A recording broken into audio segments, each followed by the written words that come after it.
આ અમારે અજાનભાઈ છે, બરોબર છે. અત્યારે વાગ્યા છે 12:30 ને હજી ભાઈ અમારે હુવાનું નામે નથી લેતો ને દાદા અરે બહુ મસ્તી કરે છે ને દાદાને બહુ હેરાન કરે છે. એટલે આને છે ને થોડોક આમ 2-3 ચીટિયા બોલો ને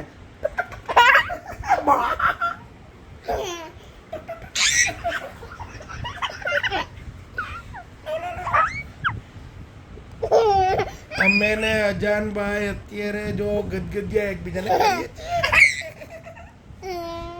સલામ કરી દો બધાને. કેમ છો બધાને? આ કેમ છો એમ કરો. કેમ છો મીઠી કરી દો બધાને. અરે વાહ. ચા પાણી પીવા આવજો દુકાને. કયો તો દુકાને આવજો છું. આવજો છું દુકાને આવજો.